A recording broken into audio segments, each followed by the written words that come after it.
We appreciate every single one of you. We'd love to know what part of the world you are watching from right now. Let us know in the comments. Now, let's dive into today's story, Chapter 1. The drawer that should have stayed closed. Jake Miller wasn't looking for secrets that night. He was looking for a flashlight. The power had gone out again. Storm rolled in hard over Seattle, wind hissing through the cracked window panes. He moved through the bedroom with his phone flashlight, squinting past the mess of boxes Rachel still hadn't unpacked from their trip. Then his foot caught the corner of the old dresser. "Damn it," he muttered, rubbing his shin. He opened the bottom drawer. Nothing but socks and some old photos. He tugged at the next one up, jammed. He yanked harder. Click. A false back slid out. A leather wallet tucked in the shadows. His brows pulled tight. Inside, a government-issued FBI badge. Rachel Miller. Federal agent. Full clearance. Jake blinked.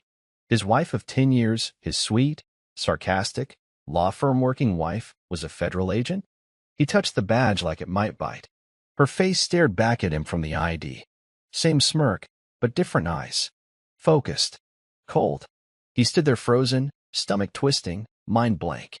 The front door opened downstairs. Rachel was home. He shoved everything back and slid the drawer closed just in time. Her footsteps came up, slow and casual. "You still up?" she called. "Yeah," Jake said, voice steady somehow. "Just looking for the flashlight." She laughed. "Always in the drawer, babe." Jake smiled in the dark. "Yeah, always." But as he looked at the drawer again, a storm worse than the one outside began in his chest. Who the hell did I marry? Hey, if you're still watching, that means you're enjoying the story. I have one small request. I'm trying to reach my first 1,000 subscribers. If you like stories like this, please hit the like button and subscribe to join the journey. It means a lot to me, and trust me, even better stories are coming. Now let's continue story. The next morning, Rachel was humming. Pancakes flipped.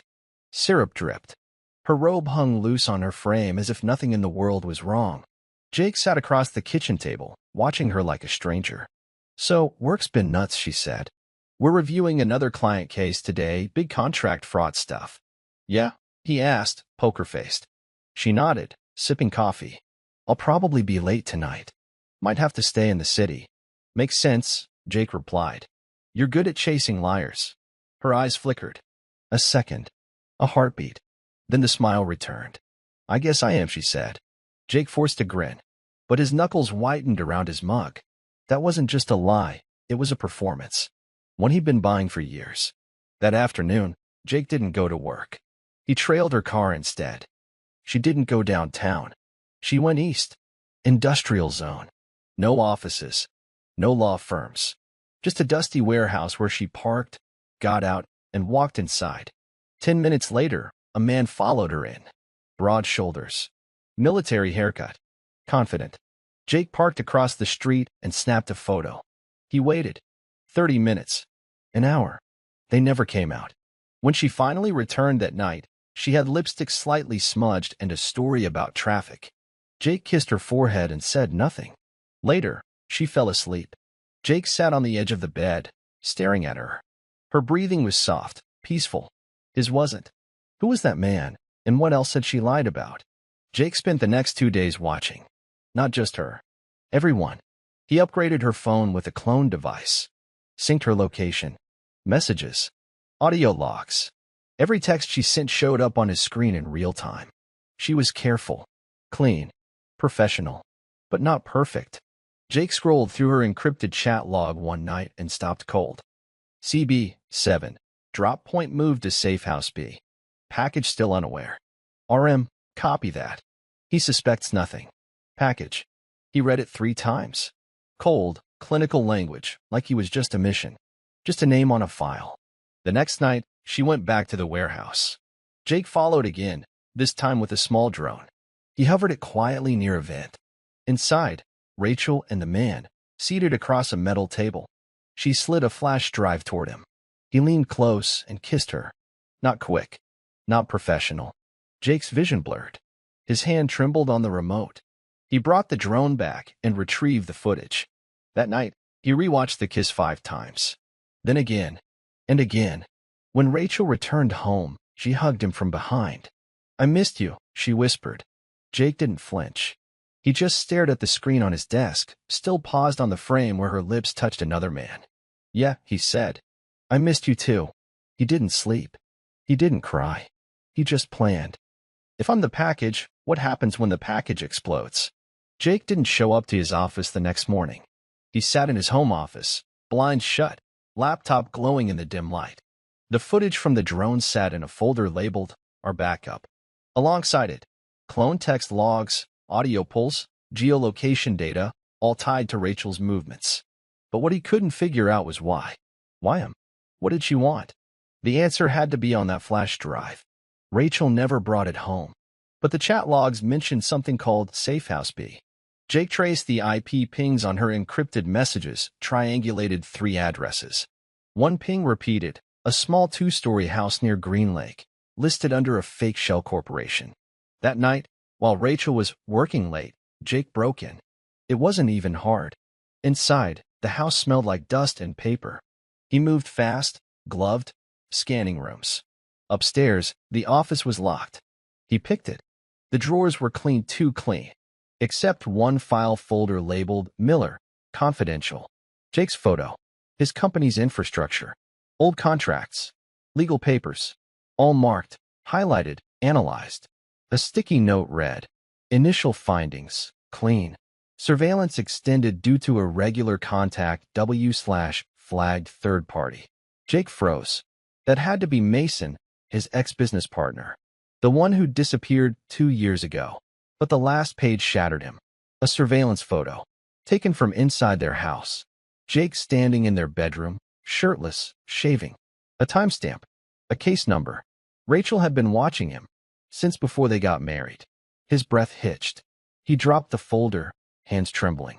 This wasn't just infidelity. This was entrapment. Had he ever even been her husband? Jake stared at the surveillance photo until the edges curled in his grip.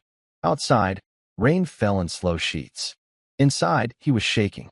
He scanned the file one last time. Agent Cole Barrett. That was the man from the warehouse. He memorized the badge number. The next morning, he found Cole. It took 2 hours of digging, a fake LinkedIn profile, and a burner phone call. Cole was posing as a defense contractor. CB Strategic Solutions. Arlington address. Jake drove there with his phone recording, pretending to be a prospective client. Cole met him in a glass-walled office. He smiled. Firm handshake. Military watch. The man reeked of government polish. So, Cole said, "What kind of digital protection are you looking for, mister?" Jake smiled coolly. Dana Ross. He laid out a made-up problem about cyber leaks and insider threats. Cole leaned in, interested. Jake watched him talk, smiling when needed, nodding politely. But every second, his eyes scanned the man. The way he crossed his arms. The way he mentioned access logs and surveillance-friendly code, like it was nothing. Jake knew who he was talking to. What Cole didn't know was who was listening. Jake recorded the entire conversation on his smartwatch. When he left, he shook Cole's hand again. Firm, deliberate, and whispered just loud enough. "Tell Rachel I said hi." Cole's face shifted, barely. But Jake caught it. A crack in the armor. That night, Jake listened to the recording again. Played it over dinner. Rachel sat across from him, laughing about a work memo, fork tapping her plate. Jake didn't say a word. But in his head, he made a list. Rachel, Cole, the bureau. One by one. Jake didn't sleep that night. Instead, he coded. The office smelled of old coffee and quiet rage. Lines of code glowed on his screen, scrolling fast, silent weapons building behind his fingertips. He built a silent backdoor into Rachel's laptop, hidden behind a dummy tax software. When she opened it, it would clone every file and forward it to his off-grid cloud. By morning, it was live. Rachel sat at the table, eating cereal. "You really stayed up all night?" she asked. Jake sipped his coffee. "Big client issue." She smiled. "Well, I missed you in bed." Jake nodded. "I missed being in one that wasn't a lie." She laughed. "What?" "Nothing," he said. "Just tired." By noon, the sync was active. Jake watched the files drop into his drive like bricks on a coffin. Audio recordings. Transcripts. GPS logs. Then bingo. Operation Veil. Codename, Miller. Subject, Jacob L. Miller. Primary observation target. Suspected of indirect ties to Mason Keller, Redbird Project defector. Jake's heart froze. Mason? Of course. They'd flagged him because of Mason's ghost. Rachel was assigned to marry, monitor, and eventually discredit Jake if needed. He wasn't even her plan B. He was the plan. One file caught his eye, a classified memo from Cole, marked confidential. Subject displays no signs of awareness. Agent are to continue cover. Initiate soft extraction protocol within 30 days. Soft extraction? What did that mean? Arrest? Public disgrace? Assassination? Jake sat still for a long time. Then he whispered to the empty room, "You should have made me your ally." He looked down at the blinking cursor. No? Now he was going to be their virus. The silence between them at breakfast was familiar now. Rachel flipped through her emails on her phone, humming softly. Her robe hung open at the neck, hair tied in a lazy knot. Domestic, casual, effortless. But Jake saw none of it the same. Every blink, every word from her mouth had context now. He watched her like he was reviewing surveillance footage, because he was. The night before, he'd listened to her whisper Cole's name in her sleep. Not once, twice. And in that moment, the last pieces of the illusion cracked. Jake picked up her phone charger casually, ran his fingers along the cord, then looked at her. "You ever think," he asked, tone flat, "how weird it is we met that night?" She looked up, mid-sip of coffee. "What do you mean?" "At the hotel bar. You were there for a conference. I was flying in from LA. You remember?" Rachel smiled. "Of course I do. Why?" Jake shrugged. "Just feels scripted." She laughed. "You're being paranoid." He smiled back. "Am I?" She didn't answer, just went back to her phone. After she left, Jake returned to the safe house files. They confirmed what he already feared. Rachel had been assigned to initiate proximity at that hotel. She'd studied him for weeks beforehand. Even the drink she ordered, his favorite bourbon, was part of her opening tactic. Their first kiss. Their first trip. The proposal. It had all been in her reports. Jake sat at his desk for an hour, just staring at the wedding photo on the shelf. She looked genuinely happy in it. Maybe she was. Maybe the lies had become comfortable. Or maybe she'd just gotten that good. Had she ever actually loved him? Or just the mission? That night, Jake ran his favorite trick. He asked nothing. They sat in the living room, a glass of wine in her hand, a scotch in his. A playlist hummed in the background, jazz she picked, not him. She tucked her legs under herself on the couch, looking exhausted. "Tough day?" Jake asked, casual. Rachel sighed. "Yeah, rough meeting. One of the clients is pushing back hard. Might have to call legal." He nodded. "Think you'll get in trouble?" She chuckled. "I am legal, remember?" Jake smiled. "Right." She leaned back and closed her eyes. "Sometimes I think we should just disappear. Go somewhere warm. Start over." Jake sipped his drink. "You serious?" Rachel cracked one eye open. "Would you come with me?" His chest tightened, but he didn't blink. "Sure." The next moment stretched long. Rachel studied him carefully, like she had doubts now. Jake looked away first. He'd planted a bug in her jacket earlier that day. The conversation she'd had after work was still uploading. At 2:07 p.m., she'd told Cole she suspected Jake was catching on. "I can't read him anymore," she'd said. "It's like he's folding in on himself." Cole's reply had been cold. "If he becomes a problem, we initiate early." Jake paused the audio, sat still. Rachel walked over, slid into his lap, kissed his neck. "You're so quiet lately," she whispered. He wrapped his arms around her waist. "Just tired." She kissed him again. "We should take that trip. Just the two of us." Jake looked into her eyes. One face said love. The other, buried behind the charm, was all calculation. He kissed her back, slow and careful. But in his mind, he was already tearing her world apart. And she was about to thank him for it. Jake stood alone in the garage the next morning, staring at the old lockbox he'd kept for years, full of personal files, old hard drives, and things he'd hoped never to need again. He opened it. Inside was a burner phone, a flash drive, and a thumb-sized recorder, tools from a life he thought he buried when he left Mason behind. He powered on the flash drive. A folder autoloaded. Redbird incident, level 7 only. Old documents. contracts, correspondence, Mason's emails, photos, audio messages. Jake copied everything into a clean encrypted vault. Then he slid the burner phone into his jacket. If they were going to try and bury him, he was going to remind them who he used to be. That afternoon, Rachel texted, "Dinner out tonight? Just us. 7 p.m., La Terraza." Jake replied, "Wouldn't miss it." At 6:55, he arrived early. Sat alone. Table near the back, clear view of the entrance. He wore a wire, recording everything. Rachel arrived late, dressed like she used to when they first dated. Lipstick red. Eyes sharp. They drank. Talked about memories. She held his hand across the table. Then she leaned in, softly. "I know you've been watching me." Jake kept his face still.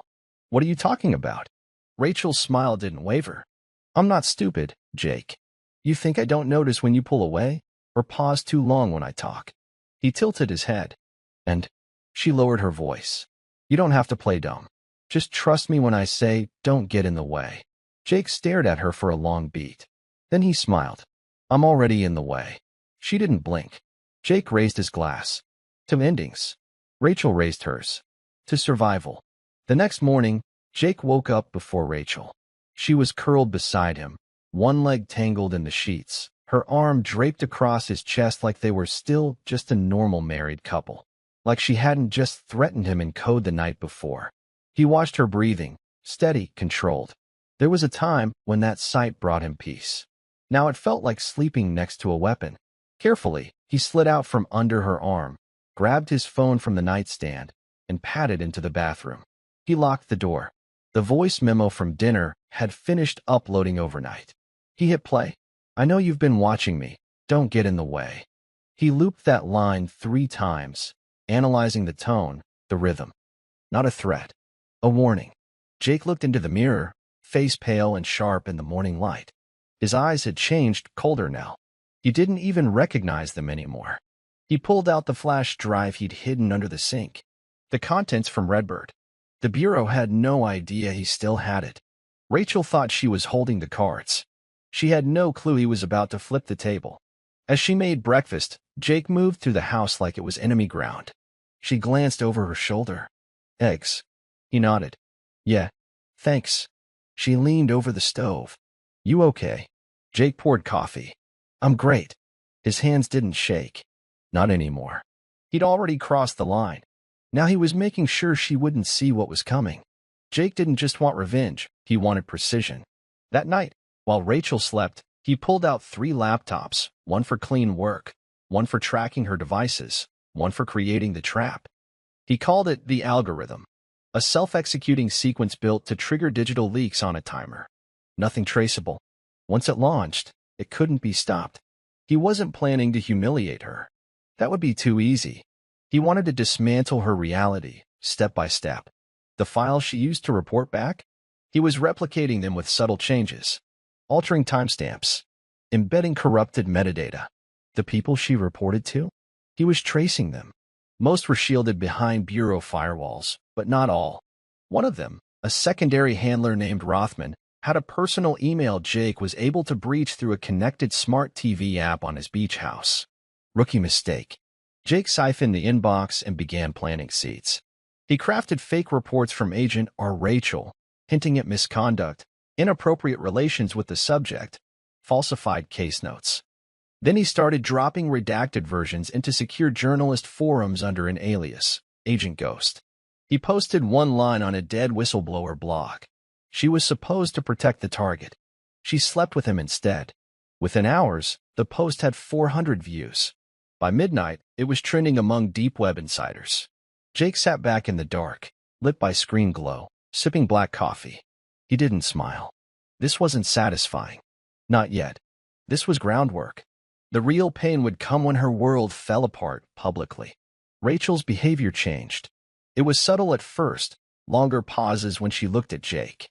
Softer questions, like she was testing the air around him. "Do you still trust me?" she asked one night, brushing her fingers along his jaw. Jake met her eyes. "Do I have a reason not to?" She smiled, slow and practiced. Of course not. But she wasn't sleeping as deeply. She locked her laptop now, changed her routines. She was feeling the shift, even if she couldn't name it yet. One night, she left abruptly at 10:47 p.m., claiming a client crisis. Jake followed her GPS ping to the outskirts of the city. She parked outside an apartment complex, walked up without knocking, and entered Unit 204. Jake sat in his car, still as stone. He didn't need to see what happened inside. He already knew. But an hour later, when she emerged, she wasn't alone. Cole stepped out with her. No disguises. No caution. Just two people who'd stopped pretending to be careful. Jake filmed it all. He watched as Cole kissed her temple, whispered something, and stepped back inside. Rachel stood alone for a few seconds, looking at the stars like they meant something. Then she left. Jake didn't follow her this time. He had everything he needed. Back home, he loaded the footage, labeled it Queen and Pawn. This wasn't just an affair. This was abuse of power, fraternization, federal violation. He saved the file. Tomorrow, he'd send it to someone who cared. Someone who could make this official. Someone who could bury them. Jake didn't want chaos. He wanted control. Before exposing Rachel publicly, he needed to be strategic, surgical. And the next piece on the board was Cole's wife. Her name was Mara Barrett. He found her the old-fashioned way, cross-referenced tax records, gym check-ins, and a forgotten Pinterest account from 2016. She was a real estate agent, worked out of a mid-tier office in Bellevue, and had no idea her husband was sleeping with an asset. Jake booked a fake consultation. When Mara stepped into the room, she smiled like someone who still believed in honest people. Shoulder-length brunette hair. Sharp eyes. Confident. He almost felt guilty. Almost.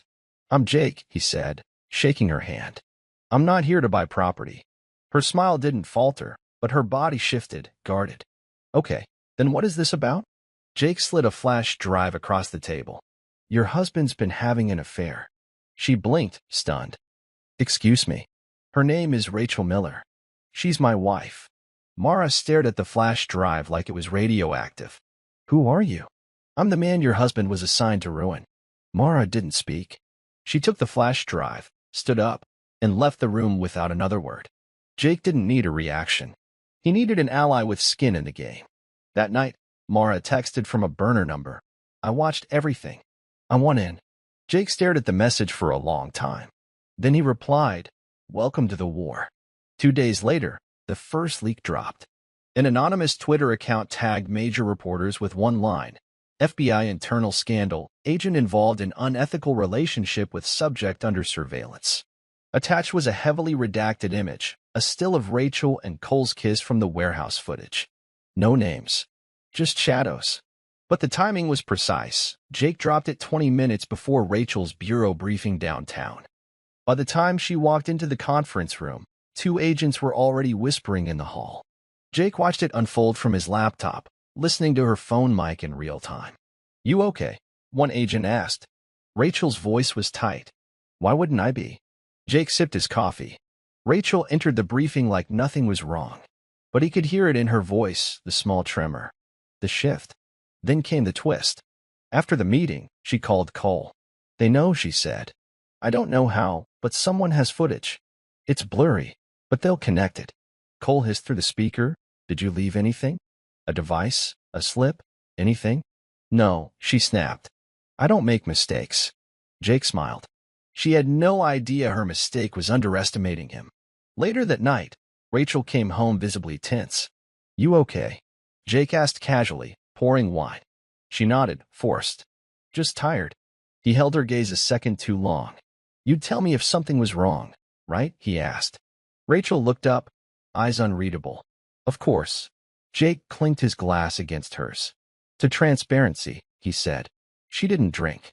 2 nights later, Rachel suggested dinner out, again. Jake agreed. La Terrazzo. Corner booth. Dim lights. 2 martinis deep. Halfway through the meal, Rachel's phone buzzed. She glanced at it, then stood. "Be right back, bathroom." Jake nodded and watched her go. 5 minutes passed. Then the man slid into the booth across from him. Trim beard. Gray suit. No smile. "Mr. Miller," he said. Jake stared. "You are, let's call me, a concerned party." The man leaned in. "You're in over your head. You've been poking into systems you shouldn't have.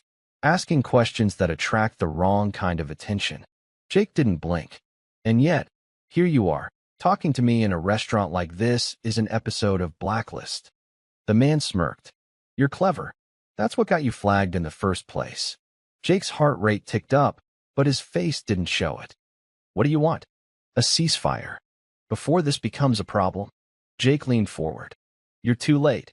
The man stared at him for a long moment, then slid a small black envelope across the table. Jake didn't touch it. Rachel returned seconds later. The man was gone. Jake smiled at her. Everything okay? She nodded, sat down. What was that? She asked, eyeing the envelope. Jake lifted it slowly. Opened it. Inside, a photo of Mason Keller, dated 2 months ago. Alive. Jake's pulse roared in his ears. Rachel reached for the envelope. He pulled it away. Just an old contact, he said. He smiled, but everything in him screamed. Mason's alive. And they'd lied about everything. Jake didn't open the envelope until he was alone. Mason's face stared back at him. A timestamp in the corner. 2 months ago. Buenos Aires. Alive. For 2 years, Jake had believed the official story Mason was dead. An internal leak, a failed extraction, sealed files. Now that lie unraveled everything. Why fake his death? Why bury Mason unless he knew something worth hiding?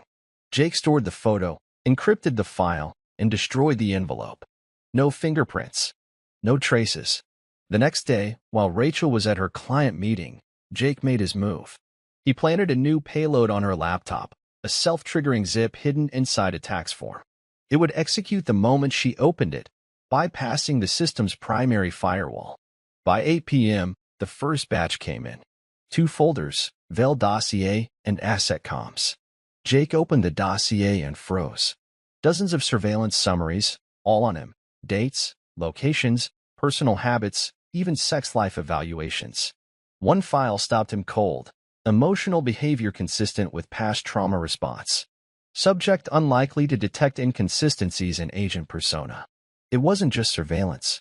It was character assassination. They didn't just watch him, they studied him like a weakness. Jake's hands curled into fists. This was war. He opened the comms folder. One name kept reappearing. Agent Grant. A handler above Cole. Jake searched him.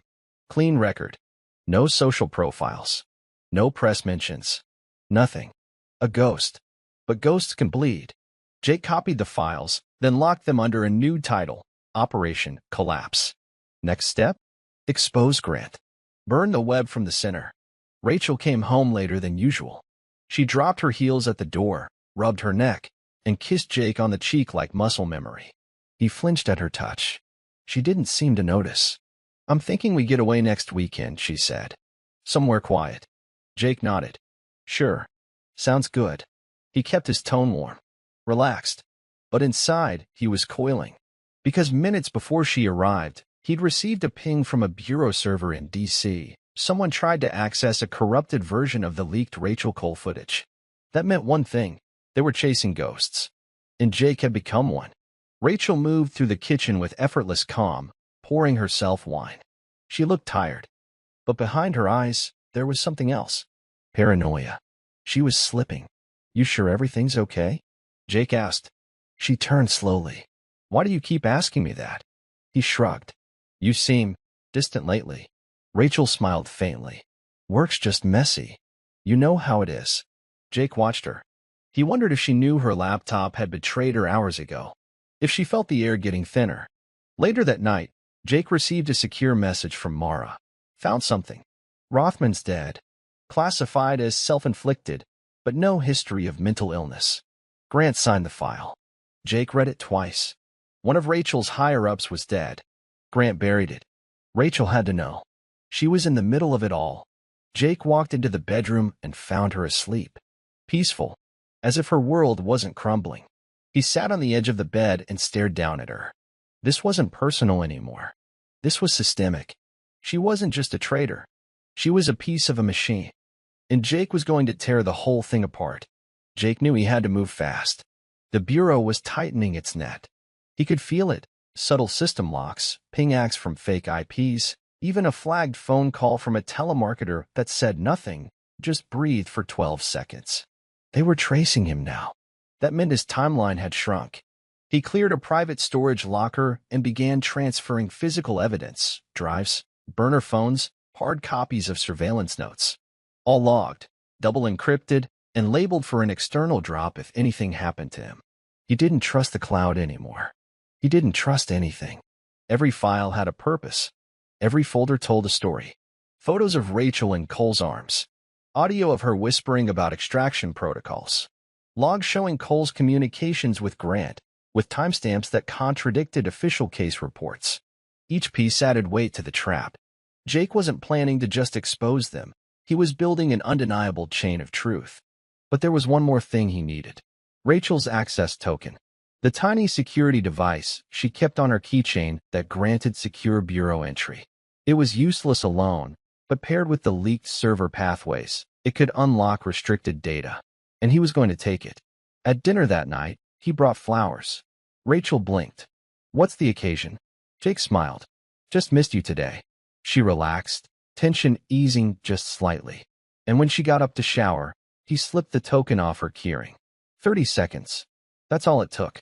By the time she returned, it was back in place, cloned, copied, invisible. She kissed him on the cheek and poured wine. Jake stared at her over the rim of his glass. He'd spent years trusting her smile. Now he was going to burn it into a confession. Jake watched Rachel sleep again that night. She curled toward him, soft breaths rising and falling in a rhythm that didn't belong to someone burying a secret. It should have made him hesitate. It didn't. At 3:12 a.m., Jake slipped from the bed and made his way to his office. The access token clone was ready. He connected it to the gateway patch he'd coded for weeks, a piece of software built like a scalpel, designed to slice through the Bureau's deep vaults using credentials that weren't supposed to exist outside their own encrypted network. One deep breath. Then he clicked Engage. The screen blinked. Access granted. Jake stared as thousands of restricted files began syncing. It was all here. Operation Veil wasn't about him. It was bigger. Layers of digital espionage, human intel manipulation, financial takedowns. And at the center of it, Grant, Cole, and Rachel. Jake scanned faster. There was another subject listed. Mason Keller. Project, Redbird. Labeled Disavowed, Elevated Threat. Jake's throat tightened. They burned Mason because he uncovered something. Something buried so deep they staged his death and watched Jake for a year to see if the contamination had spread. Rachel's assignment had started as containment. But somewhere along the way, she got comfortable. Maybe too comfortable. He found the first message Rachel ever sent to Cole. It was dated 1 month before Jake proposed. Subject emotionally responsive. Recommending long-term proximity. Suggest advancement of relationship. Jake blinked. Then he laughed. Not a full laugh. A hollow, broken one. She hadn't just played the part. She scripted the role. The cabin in the mountains was Rachel's idea. Let's just get away for a weekend, she'd said. No phones. No noise. Just us. Jake had nodded. Agreed like a man desperate to patch things. In truth, he was setting the final stage. They arrived Friday night. The place was quiet, rustic. Firewood stacked neatly. No neighbors for miles. Rachel lit candles, poured wine, and talked about starting over. Jake smiled and played the role she once assigned to him, loving, trusting, oblivious. But the place was wired. 6 cameras. For audio mics. 1 full surveillance rig hidden in a duffel beneath the bed. Jake's laptop streamed everything to his off-site backup. That night, he let the wine flow. Let her talk. And Rachel did talk. About the early years. About regret. About how messy things had gotten with work. How she wished she could wipe it all clean. Jake said little. Then, after midnight, on the porch, wineglass in hand, she whispered, "If I asked you to disappear with me, no questions, would you?" Jake looked at her. "I might have once," he said. She didn't smile. Instead, she whispered, "They're going to cut me loose. Cole too. We're liabilities now. There's talk of wiping the record." Jake's pulse surged. He kept his face blank. "You're serious?" Rachel nodded. "Grant's nervous. We've got too much dirt on him." She didn't realize every word was being recorded. Timestamped. Secured. Jake sipped his drink. "What happens to me and all that?" Rachel looked down. I don't know. And just like that, her silence became the loudest confession of all. Jake named it Operation Serpent for one reason. Because this was never about cutting off one head. It was about venom, infecting the entire system until it eats itself. By Sunday morning, the recordings from the cabin were backed up, duplicated, and staged to deploy on a schedule.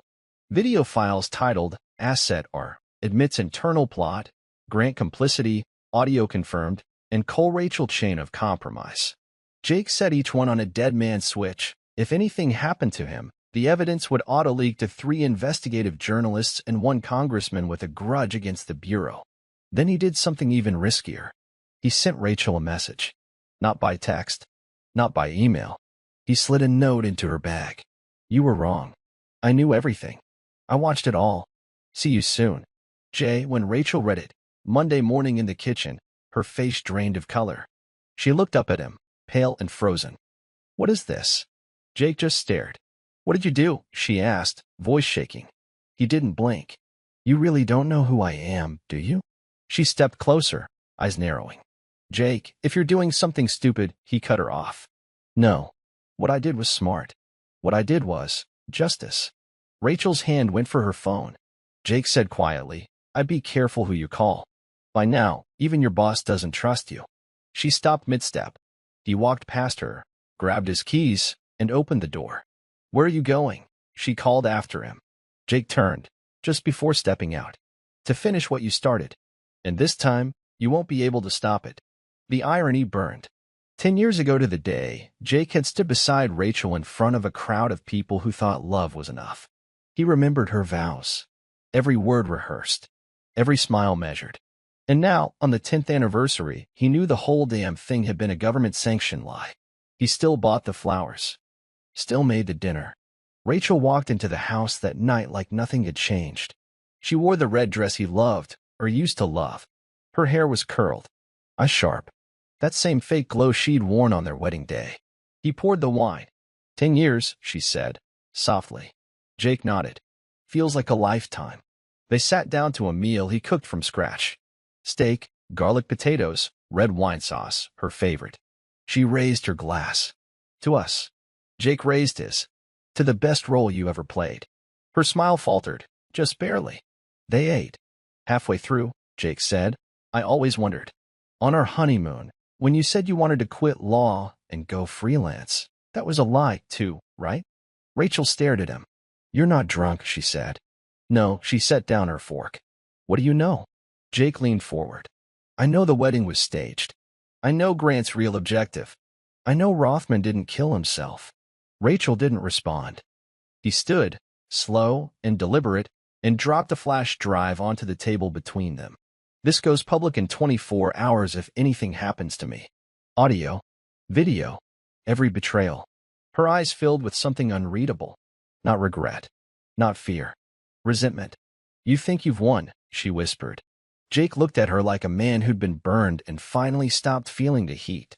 No, he said. I'm not done yet. Jake didn't sleep that night. He stood by the window, watching the rain blur the city lights while Rachel paced the bedroom behind him. Every few minutes, her phone buzzed. She kept it silent now. She didn't know he had tapped it already. He could hear every word of her encrypted calls. Every plan she made to fix what was now falling apart. By 3 a.m., she made a call she hadn't made before. To Grant. I don't know how he got the files, she said. He says he has a kill switch. I think he's bluffing. Grant's voice, distorted but clear. He's not bluffing. You've lost control. And you've put me at risk. Rachel's voice cracked. So what do you want me to do? Handle it. Jake closed the feed. He already knew what handle it meant. That same night, he logged into his remote server and prepped the kill switch. One click. One command. The package would detonate across 5 inboxes, with a backup drop to a secure journalist network. He hovered the mouse over the trigger. Paused. Not yet. There was one more piece to place. One final move. If he pushed too early, they'd spin it. Paint him unstable. A jilted husband with a vendetta. He needed one more nail. And it was sitting in the warehouse. Where it all started. The warehouse was empty. Jake entered with a duffel bag, gloves on, flashlight off. He knew every step. Every beam that creaked. Every blind spot. It was the same place where Rachel handed off the first drive to Cole. The kiss caught on drone footage. The evidence burned into Jake's brain. He went to the back office. The metal desk was still there. But what he found inside it changed everything. A hard drive. Untouched. No password. No encryption. He plugged it into his laptop on site. Video logs. Internal case updates. Surveillance audio. And then something else.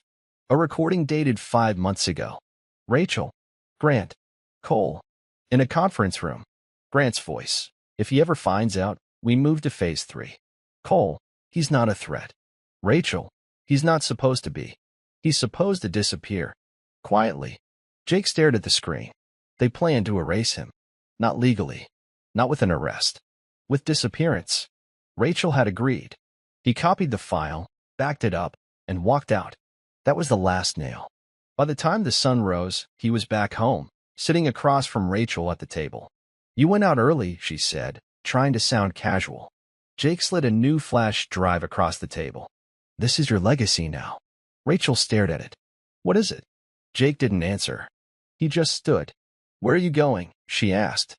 He turned to her one last time. To push the button. Jake didn't need a press pass to watch it unfold. It hit the news feeds at 10:02 a.m. Breaking.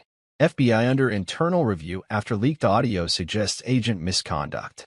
The story spread like gasoline on fire. News anchors looped the blurry still of Rachel kissing Cole outside the warehouse. A robotic voice narrated Grant's voice from the leaked audio. "If he ever finds out, we move to phase 3. Phrases like abuse of power, unauthorized surveillance, and mishandling of sensitive operations filled headlines across every major outlet. Jake watched it all from his car. He didn't smile. Not exactly. But his jaw loosened for the first time in months. By noon, Cole was suspended pending internal investigation. By 2 p.m., Rachel had vanished from the Bureau's internal directory. By sunset, Jake received a burner call from Mara. "They're scrambling," she said. "Covering tracks. Grant's locked down." Cole's wife filed for divorce. Jake nodded, watching traffic blur by. And Rachel? Still listed as active, but she's isolated. Hanging by a thread. He clicked off. When he got home, the house was quiet. Rachel stood in the kitchen, watching the screen silently.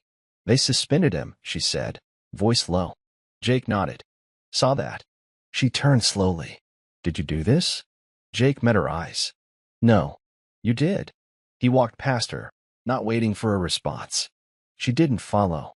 She just stood there, eyes hollow, lips pressed tight, like the lies finally couldn't carry the weight. And Jake knew this wasn't the end. It was the beginning of collapse. The next morning, Jake's laptop was missing. His backups untouched, his drives hidden, but the laptop he'd used for live tracking was gone. Rachel wasn't in the house. He checked her phone location. Disabled. He checked her key fob. Disconnected. For the first time in weeks, she'd gone off-grid. Jake's gut turned ice cold. He opened the front door and froze. The drone, the one he'd hidden in the basement, smashed on the porch like a warning. He turned slowly, and Rachel was there. Just inside. Calm. Hands empty. "You bugged me," she said flatly. "You spied on me." Jake didn't blink. "You were a lie." Rachel stepped forward. "You don't get to be the victim. You married me for a mission." "I didn't choose the mission," she shouted. "They gave me your name. I followed protocol. And somewhere along the way, yeah, I started to care. But you? You made it personal." Jake laughed once, bitter and sharp. "You lied for 10 years. Slept beside me while planning my erasure. That's not caring. That's training." Rachel's face crumbled for half a second. Then it hardened. "They're coming for both of us now," she said. "Grant isn't going to let either of us walk away." Jake narrowed his eyes. "You're not on his side anymore?" She hesitated. That was all the answer he needed. "So what now?" he asked. "You want a truce?" Rachel looked away. "I want to survive." Jake shook his head. "Then you should have picked the right side a long time ago." It rained hard that night. The kind of cold, sideways storm that soaked you in seconds. Jake drove to the storage unit where he kept the physical evidence. He needed to shift it. Rachel knew too much now. She could flip at any moment. But when he got there, the lock was broken. The unit door cracked open. His breath caught in his throat. He stepped inside. Empty shelves. No files. No drives. No backups. Gone. He spun around just as headlights flashed behind him. A car idled at the edge of the lot. He moved toward it, but it peeled off before he could see the driver. Jake stood in the middle of the storm, soaked and stunned. Back home, the house was dark, quiet. He stepped inside, turned on the hallway light, and Rachel was there. At the table, dry, calm, holding one of his stolen drives in her hand. "You want to know what Grant's biggest fear is?" she said, voice low. Jake stared at her, silent. She slid the drive forward. "It's not exposure. It's someone smart enough to weaponize what they know." Jake didn't sit. Rachel continued. "I took the files to keep them from the wrong people. I didn't destroy them. I didn't give them to Grant." He still didn't move. "You said I chose the wrong side," she said. "Maybe I did." Jake's voice came out gravel. "Why are you telling me this?" Rachel looked up. "Because I'm the only one who knows how deep this goes. And if you think you've already won," she stood, "you haven't seen what's next." Jake didn't trust her. But he knew she wasn't lying, not this time. Rachel had flipped. Maybe out of desperation, maybe out of survival. But the words she said in that kitchen shook him harder than the sting operations, the surveillance, or the betrayal. Grant's not just running one op. He's running dozens. Embedded agents. Asset manipulation. Domestic and foreign. You were just a stress test. Jake stood across the room, fist clenched. "So what?" "I was a guinea pig." Rachel looked away. "They used you to trace Mason's ghost network. You were the bait." Jake's pulse thudded in his ears. He'd known he was a target, but not like this. "They were never after me," he said. "They were after who might come to me." Rachel nodded. "And when nobody did, you became expendable." Jake stepped closer. "And you just went along with it." "I didn't have a choice. You had 10 years. Her voice broke. "I thought I could keep you safe." He laughed bitterly. "By lying to me every day of our marriage?" Silence. Jake turned toward the window. Rain streamed down the glass. In the reflection, he saw her shoulders heavy, jaw clenched, but no tears. "Grant wants this buried," she said finally. "He'll burn me. You. Everyone." Jake didn't turn. "Then we take him first." She looked up. He met her eyes in the reflection. Cold. Focused. "I don't trust you, Rachel," he said. "But I'll use you." A long pause. Rachel nodded. "Fair enough." Rachel led Jake to a secure drive hidden in a flower vase in her old apartment. It held Grant's insurance policy, data collected from all his ops. Names, dates, locations. Scandals buried under clearance levels that didn't officially exist. One file stood out. Redbird/Phase 0. Jake opened it slowly. Inside, photos of Mason alive and working under another name. Embedded inside a South American tech firm, allegedly tied to dark ops funding. But the photos were recent. Weeks old. "Mason knew something," Jake muttered. Rachel nodded. "He found a link between Grant's shell companies and black budget contracts. He was going to blow it open. And they buried him," Jake said. "Tried to use me to lure him out." Rachel added, "You weren't just the bait, Jake. You were the cover story. If anything leaked, they'd pin it all on you." Disgruntled contractor. Scandal. Fake affair. Plausible deniability. Jake's hands trembled slightly. He'd always suspected. But hearing it said, like it was written into a playbook, made the blood rise in his chest. "They were going to destroy my life," he said. "Frame me, discredit me, maybe kill me." Rachel's voice lowered. "That was always plan C." Jake closed the drive. He looked at her hard. "You really think he'll stop at discrediting us now?"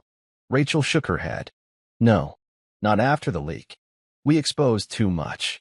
Grant's not cleaning up, he's erasing." Jake stared at the wall for a long second, then turned and opened his laptop. He typed in a string of code. Pulled up a buried protocol from years ago. "OP, silence." 7. Rachel looked at him.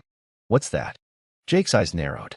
"A backdoor Mason and I built, in case the system ever turned on us." At 3:44 a.m., Jake launched OP, silence. 7. It pinged a series of encrypted nodes spread across Europe, Latin America, and the dark web. Mason had built it as a failsafe, a last-ditch communication grid between whistleblowers that didn't trust the agencies they once served. Within 30 minutes, Jake got a hit. One message.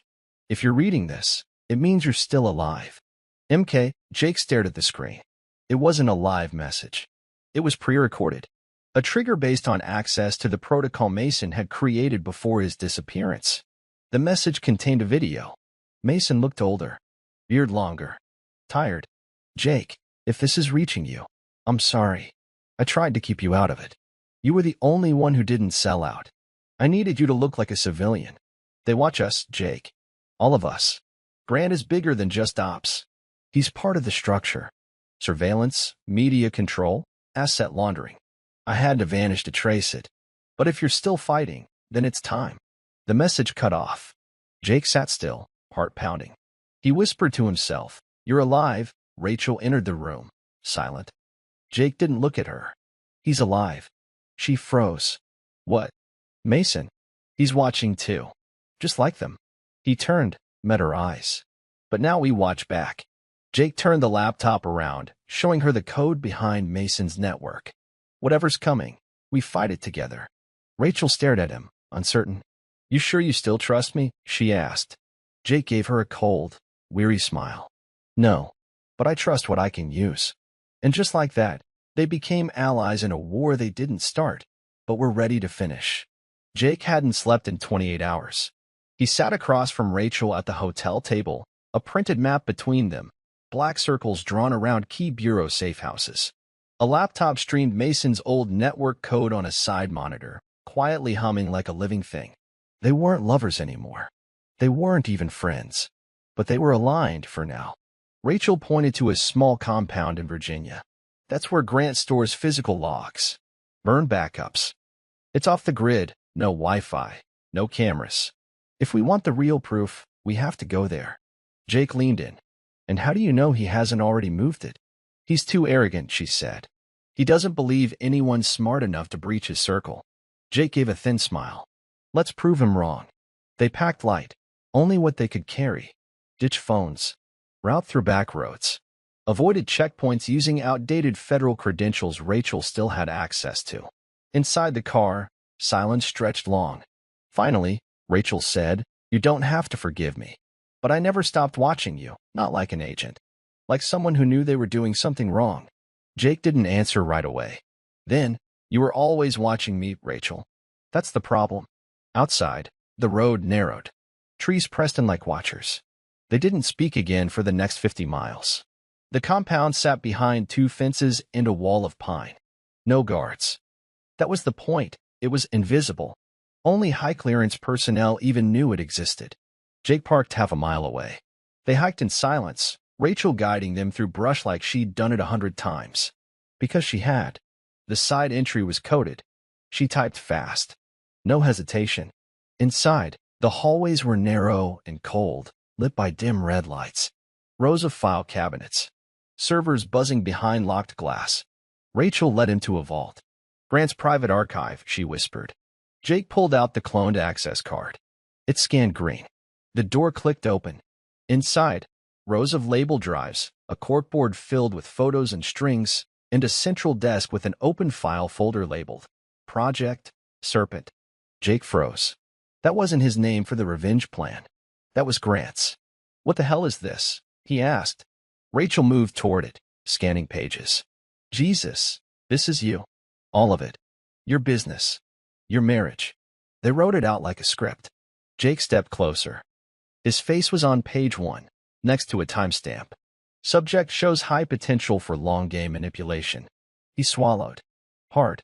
This wasn't surveillance. It was orchestration. Rachel looked at him, pale. "They never watched you," she said. "They created you. They scanned every file in that vault." Jake photographed page after page, his hands steady, his brain racing. One folder revealed the full structure. Fake front companies, laundering trails, offshore funding arms tied to government contractors and military shells. At the center, Grant. He was more than a handler. He was a shadow operator, pulling strings for years. They found links to missing whistleblowers, quietly buried through retirements, fake deaths, or framed scandals. Mason's name reappeared, his last transmission, an intercepted call to Jake from 2 years ago. The audio had been suppressed. Jake played the file. Mason's voice crackled. "Jake, If they come for me, don't trust anyone. Not even the ones closest to you. Jake's stomach dropped. Rachel looked away. We should go, she whispered. No, Jake said. We give him something to chase. He took out his phone. The backup phone, one still routed through a dead server. He uploaded a masked file, fake intel about a second leak coming from inside the bureau. Then he set a geolocation ping to this very building. Rachel's eyes widened. You're baiting him? Jake zipped the last folder. Let's see how fast the spider runs when the web shakes. They left the vault. Outside, the sky was turning gray, and somewhere in the distance, they knew Grant had already started moving. By the time Jake and Rachel returned to the hotel, the upload ping was already tripped. Someone had accessed the false file. IP origin, Washington, D.C. secure node. GR directive. Jake leaned back, eyes locked on the screen. He took it. He thinks someone's leaking from his own team. Rachel exhaled. That gives us time. They began duplicating the real files, drives, physical scans, audio files from the vault. Every piece of it lined up in one clean, ironclad case. Jake crafted a press drop to 2 trusted reporters and 1 foreign publication with no U.S. ties. He paused at the send button. You ready for this? He asked her. Rachel didn't speak for a moment. Then, once this is out, we don't go back to anything. Not names. Not homes. Not us. Jake nodded. We were never us. Rachel looked at him. Tired, raw, unguarded. And then she whispered, I'm sorry. Jake stared for a long second, then pressed send. The files uploaded, one by one. Across the world, truth began to move. And for the first time in 10 years, Grant was no longer in control. The story broke at 6:43 a.m. Global feeds erupted. High-ranking FBI ops head implicated in covert black book operations. Grant's name wasn't public yet, but the breadcrumbs were precise. Whistleblower documents. Internal audio. Images from the vault. Jake stood in the hotel room, remote in hand, watching chaos bloom. Rachel sat on the bed behind him, her phone buzzing nonstop. She didn't answer. She didn't move. She just stared. Jake clicked mute. This was the opening volley, he said. Rachel turned slowly. What happens now? He looked out the window, rain streaking the glass. Now we wait to see who runs and who fights back. That evening, a third-party news outlet published the full leaked structure. Names, accounts, files. The word serpent trended worldwide. Conspiracy theorists latched onto it. Politicians demanded hearings. Government spokespeople denied everything. Then came the burn. Grant issued a statement. We are investigating the unlawful actions of rogue personnel who have sought to undermine national security. Rest assured, justice will be swift. Jake knew that meant one thing. They were being hunted. That night, someone tried to breach the hotel. Fire alarm. Tactical team in black. Rachel spotted them through the peephole just in time. Jake and Rachel bolted through the service exit, disappearing into the dark with only the bag of drives and a burner phone. They're not covering it up anymore, Jake said as they fled. They're erasing the evidence. Rachel's voice was cold. That means we hit a nerve. Jake looked at her. No, we hit a vein. They drove west. No destination. No plan beyond staying alive. Jake crushed all remaining phones under the heel of his boot, tossed the shards out the window. No more tracking. No more drones. No more feeds. It was like slicing the cord on a puppet show, silent, disconnected, strangely peaceful. They settled in a nameless roadside motel 5 states away, checked in under fake names, paid in cash. The room smelled like mildew and regret, but it was quiet. For the first time in weeks, Jake sat down without a screen in front of him. Rachel paced for 10 minutes, then sank into the chair across from him. We can't run forever. Jake didn't look at her. We don't have to. She frowned. They'll trace us eventually. No, he said. Because we gave them what they fear most. Rachel waited. Jake glanced up. An audience. The public exposure was still climbing. Journalists had started connecting dots. Anonymous officials leaked confirmations off the record. People began digging deeper. Grant's name hadn't surfaced yet, but it was circling. The machine couldn't delete the truth fast enough. Jake knew they weren't safe, but they were no longer powerless. He reached into the bag and pulled out one last drive. The final kill switch. If anything happens to us, he said, this gets posted. Rachel nodded. The air between them wasn't warm, but it wasn't war anymore either. Just two people, once enemies, now bonded by fire. By the third day in hiding, the shift began. Grant's name finally leaked. Not officially, but a retired operative on a podcast said too much. The internet did the rest. Redacted photos, travel records, coincidences between major black-budget events and Grant's movements. A thread unraveled in public view. And inside it, Jake found something he hadn't expected. People started believing him. Former bureau analysts, ex-operatives, whistleblowers in Europe. One by one, voices came out shaky, fearful, but real. A pattern emerged. Grant had buried people for years. And Jake? He'd ripped the lid off it all. He wasn't just a target anymore. He was a symbol. Rachel read every article in silence. She never smiled, never gloated, just sat there, numb, processing. One night, she finally spoke. I sent a message to Mara. Jake looked over. She said she's safe, Rachel continued. Her story's going viral. She gave the media a full account of what Cole did. People are listening. Jake leaned back, exhaled hard, then said something he hadn't said in a long time. Good. Rachel nodded. She didn't ask for forgiveness, and Jake didn't offer it. But for the first time, they sat in the same silence and didn't feel like enemies sitting across a chessboard. On the 8th day, the arrest came. Not Jake's. Grant's. A leaked security cam clip showed him escorted out of a black SUV by two men in suits, no handcuffs. But the message was clear. Internal investigation, the Bureau claimed. Jake stared at the footage, frame by frame, like a man watching a house fire from the sidewalk. Rachel stood behind him. That's not justice, she said. No, Jake said. But it's a beginning. The fallout rippled fast. Congress opened hearings. Anonymous testimony surfaced. Cole's name was leaked, his career gone, his marriage finished. Rachel remained untouched by name, but insiders knew.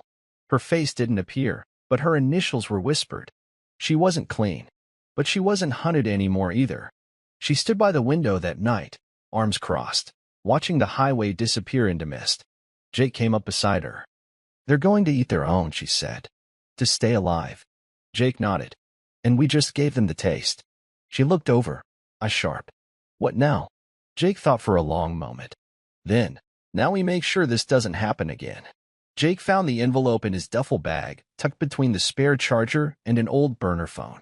It had his name written on it. Rachel's handwriting. No stamp. No address. Just a folded letter, sealed in silence. She wasn't in the room when he found it. She'd gone for coffee, maybe air. Maybe she couldn't bear to watch him read it. He sat on the motel bed, opened it. Jake, I never planned to fall in love with you. That wasn't in the file. That wasn't part of my orders. I was told to observe, to influence, to report. But somewhere between the lines I was supposed to cross, I found something I didn't expect, someone real. I know it doesn't undo the damage. I know there are no words for betrayal that lived beside you in bed for 10 years. But I didn't write this to ask for forgiveness. I wrote it because I never got to be honest before. Not once. So here it is. I'm sorry. Not because I got caught, but because I finally saw you, and it was too late to change the past. Or Jake read it once. Then again. Then slowly, he folded it in half and lit it with the motel room lighter. He watched the flames rise, blacken the paper, curl the edges like regret. Some truths weren't meant to be archived. Some just needed to burn. Jake sat on the motel balcony the next morning, legs propped on the railing, coffee going cold in his hands. The news was still buzzing, talking heads debating surveillance ethics, power abuse, the boundaries of national security. But the volume was off. Inside, Rachel packed in silence. They weren't being chased anymore. But that didn't mean they had a destination. Jake glanced over his shoulder. Where are you going? Rachel zipped the bag, met his eyes. Somewhere not here. Jake nodded. You. He shrugged. Don't know yet. Haven't thought that far ahead. Rachel hesitated in the doorway. You did good, Jake, she said quietly. You didn't just blow it up. You made them bleed. He didn't look at her. That was never the goal. Then what was? Jake stared out at the road beyond the parking lot. Freedom. Rachel took a breath, then turned to leave. She paused. "Take care of yourself." He didn't reply. The door clicked shut behind her. Jake sat there a long time after. The sun rose slow and pale, and for the first time in years, he didn't feel like he was being watched. Jake moved back to the city, not to the house. That was long gone, sold, erased, forgotten like an old disguise. He found a new place. High floor. No neighbors. Windows that faced the sunrise. He kept the walls bare. The space quiet. Some nights he still flinched at sudden sounds. Still watched shadows move across the room a little too long. That wouldn't go away overnight. But he started coding again. Not for profit. Not for contracts. He built tools, open source, anonymous, community encrypted. Privacy protocols for journalists. Secure vaults for whistleblowers. He never attached his name. The world didn't need to know who made them. They just needed to use them. One afternoon, a former military tech blog posted an article about a new secure OS gaining traction online. Developer unknown, it read. But whoever's behind it understands exactly how deep the rot runs. Jake bookmarked the page. Then he shut the laptop and made tea. He wasn't trying to win anymore. He was just trying to make sure no one else lost like he did. It was Mara's idea. She called Jake from a protected line. "I've started a foundation," she said, "for families who've been victims of black site intel corruption. People silenced. People disappeared. It's not big, but it's something." Jake listened quietly. She continued, "We're calling it the Redbird Fund." He exhaled slowly. Mason would have liked that. Mara's voice softened. He believed in truth, Jake, even when it cost him everything. Jake nodded. "Yeah." There was a pause. Then Mara added, "I'm setting up a technical wing. I need someone to oversee it, secure the infrastructure, manage leaks. Keep it clean." Jake didn't answer right away. Then, "Send me the specs." He hung up, set the phone down. For a moment, he just sat there, thinking about Rachel, about Mason, about the man he used to be. Then he stood, walked to his desk, and opened a clean text editor.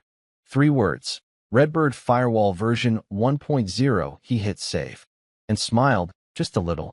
Jake kept it in a drawer, tucked under an old flannel shirt, in the back of the closet of his new apartment.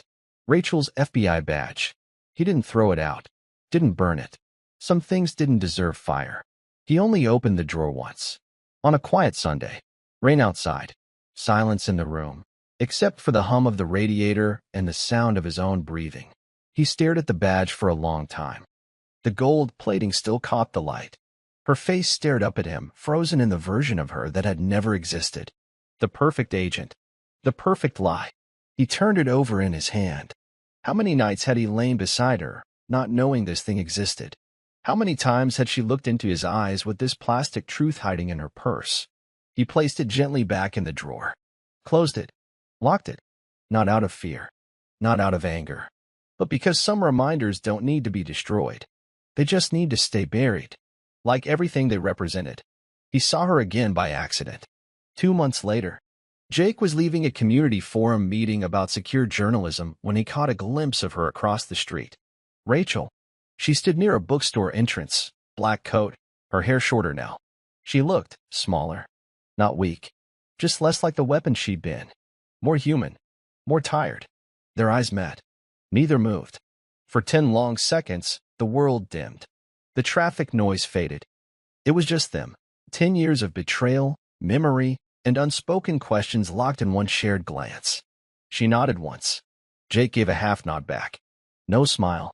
No wave. They didn't approach. Didn't speak. There was nothing left to say. She turned first. Walked away. Jake stood still until she was gone. Then he crossed the street in the other direction. They weren't enemies anymore. But they were never going to be anything else. The podcast had no name. It dropped episodes at random. No ads. No sponsors. Just a distorted voice reading testimony, story by story, pulled from real people who had suffered under surveillance abuse, black ops misfires, and systemic manipulation. Jake was the 3rd story uploaded. He didn't use his real name. Didn't name Rachel. Didn't name Grant. But the story was clear enough for anyone who'd been following to know who it was. He talked about the moment he found the badge. The way silence had become his first weapon. He described the unraveling. The moment love became evidence. The night truth felt colder than any lie. And finally, the revenge. Not the chaos of it, but the cost. Revenge didn't fix me, he said near the end, but it gave me space to breathe. And from there, I could start. It ended with one line.